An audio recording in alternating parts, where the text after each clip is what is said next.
Chapter 3. Hackers Test 1 to 5. Listen to a conversation between a student and a professor. Professor Keynes, are you busy right now? Oh, hi there, Jess. Not at all. Come right on in. Thanks. Sorry for barging in on you like this. It's not a problem. So, what's up? Oh, well, I came to talk about a presentation I'm preparing for the film festival that starts in 2 weeks. The nominating committee selected me as the key student speaker. Well now, that's quite an honor. Congratulations. So, what are you doing your presentation on? Isn't that the question of the day? All right. Well, what are you considering? You must have given it some thought. You might think this is far-fetched, but what I'd really like to give it on is the relationship between film and literature. Actually, I'm really interested in this topic, and I heard that you gave a seminar on this topic before, as part of your comparative literature course. So I thought that, perhaps you could point me in the direction of some good references. Uh-huh. Okay, first off, the topic is a bit too broad. Have you thought about what you want to focus on? Like, is there a specific time period? And what type of literature or movie genre are you particularly interested in? Actually, I'm not really particular about the time period. I just wanted to compare the similarities between film and literature, at least where storytelling is concerned. I see. And what purpose would such a comparison serve? I mean, why are you making a comparison in the first place? Well, I have an idea. If we compare film and literature in terms of storytelling, and if both of them make use of the same techniques, then the definition of each art form is, well, open to debate. It brings up questions like, what is film, and how influential is film? Now you're onto something, but it still sounds pretty complex to me. Anyhow, what you might want to do is fine-tune your theory a bit, and then come up with 1 or 2 comparisons. I would even suggest limiting the topic further. For example, a single story from literature and a single film. That's a start anyway, but, could you recommend any readings or films to look at that might back up my theory? It'll save me a lot of time in the library. Sure, I don't see why not. I'd start with Eisenstein's article, Evolution of Cinematography. It gives a pretty thorough overview of the film industry's effect on literature during the late 20th century. I'd also take some time to look over J. Robertson's article on literary definitions and terminologies. He's quite a master when it comes to describing the precise function of terms. Great. You've given me some excellent starting points. I think I'll be able to manage by myself from here. But just in case I have any more questions, could I? Certainly. Don't ever be afraid to stop by for a chat.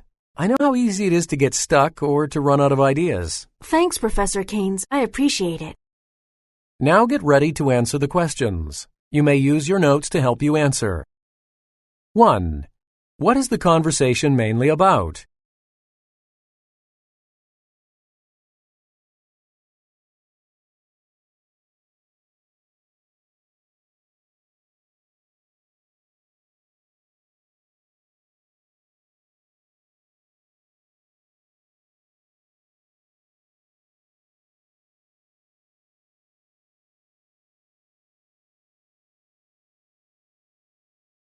'Listen again to part of the conversation.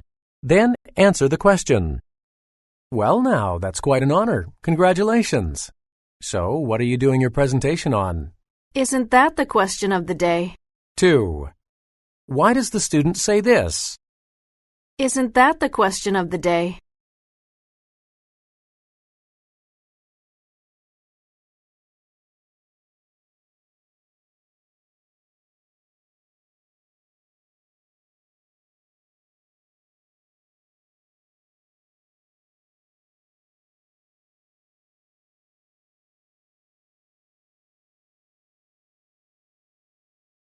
3. What does the professor suggest the student do?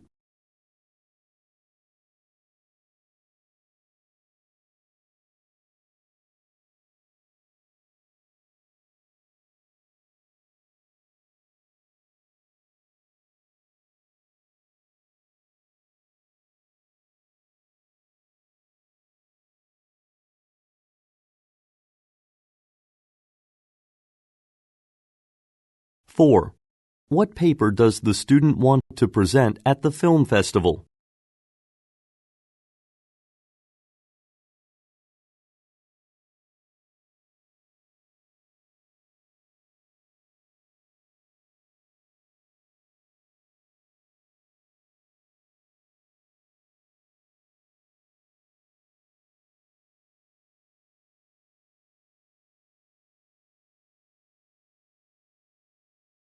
Listen again to part of the conversation. Then answer the question. I see. And what purpose would such a comparison serve? I mean, why are you making a comparison in the first place? Well, I have an idea. If we compare film and literature in terms of storytelling, and if both of them make use of the same techniques, then the definition of each art form is, well, open to debate. It brings up questions like, what is film and how influential is film? Now you're on to something. 5. What does the professor mean when he says this? Now you're on to something.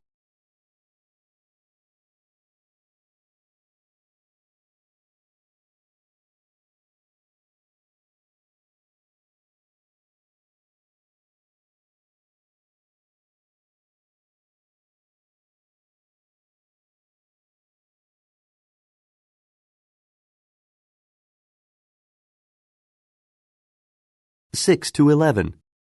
Listen to part of a lecture in an economics class. There is a good chance that a company will experience a problem that reduces profits or even threatens its existence. So it's important for management to know how to respond to these situations, how to deal with a crisis, in other words. And the most important part of this process takes place long before the crisis happens. I'm talking about contingency planning. So, what exactly is contingency planning? Well, it is when a company decides how to respond to a specific problem in advance. That way, it won't waste a lot of time scrambling around when disaster strikes. And with a contingency plan, the company is more likely to do the right thing. It's hard to figure out the best course of action when you are, in the middle of a crisis. And, of course, a good contingency plan can minimize financial losses. Now, contingency planning can be divided into 3 specific stages. The first of these is risk assessment. What do you think I mean by this? Jake? Risk assessment? I'm not sure. Maybe it has to do with the potential problems different types of companies experience. I mean, a chemical manufacturer would be more concerned about an environmental disaster than, say, a publishing company. You've got it, and that's a great example. A company should determine which risks it faces. It also has to figure out which of these will have serious consequences. There's no point in making elaborate preparations for minor problems, right? The next thing is to create a detailed plan to deal with the crisis. What resources are required? What specific actions must be taken? Things like that. Another task that must be accomplished during this planning stage is setting up the crisis response team. Management must assign employees and make sure they know their roles. I can't stress enough how important it is to do this before a problem occurs. A crisis can't be managed if nobody involved knows what to do or who to report to. So the threat has been identified and the plan is made. Job done, right? Well, not quite. The final step is something called maintenance. What this means is that a contingency plan must be periodically reviewed and revised. This is usually done on an annual basis. Now, why do you think this is necessary? Well, you mentioned that employees are assigned to the crisis response team when the plan is created, but people quit their jobs, right? So I guess this has to be taken into account. Good. The plan has to be updated due to personnel changes, but that's not the entire story. Other circumstances can change as well. New technologies, new laws, almost anything can affect the viability of a plan. So it must be kept up to date. Yes? I was just wondering, how effective are contingency plans in real-world situations? They sound good in theory, but do they really work? They are incredibly effective. A recent case with a mining company is a good example. When a shaft at one of its mines collapsed, several workers were trapped underground. Fortunately, this was a risk the company had anticipated, so it had a contingency plan in place. There was a response team ready to go, and it had all of the equipment needed to perform a rescue. The result? The miners were brought to the surface in less than 24 hours. It didn't even take a full day. These situations often drag on for several days while preparations are being made. Now get ready to answer the questions. You may use your notes to help you answer. 6. What is the lecture mainly about?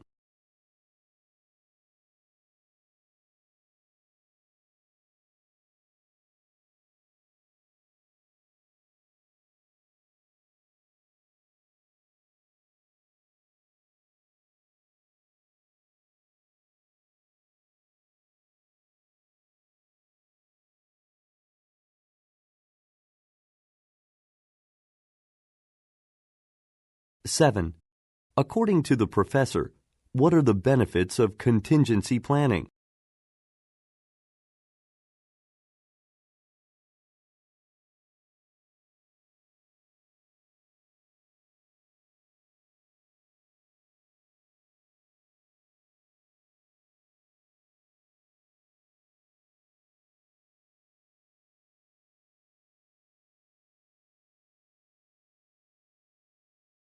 Listen again to part of the lecture, then answer the question. Now, contingency planning can be divided into 3 specific stages. The first of these is risk assessment. What do you think I mean by this?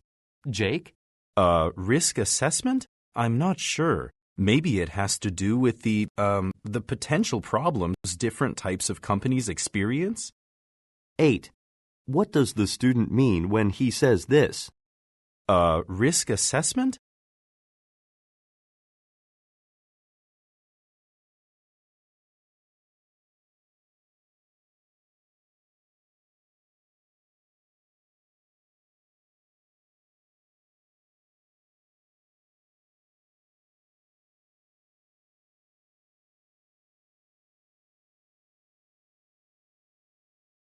Nine. What is the professor's attitude toward a crisis response team?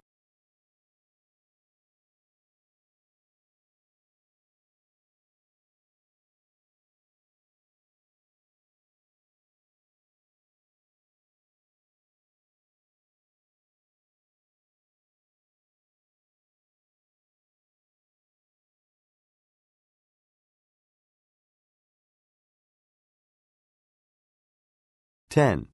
What is the final stage of the contingency planning process?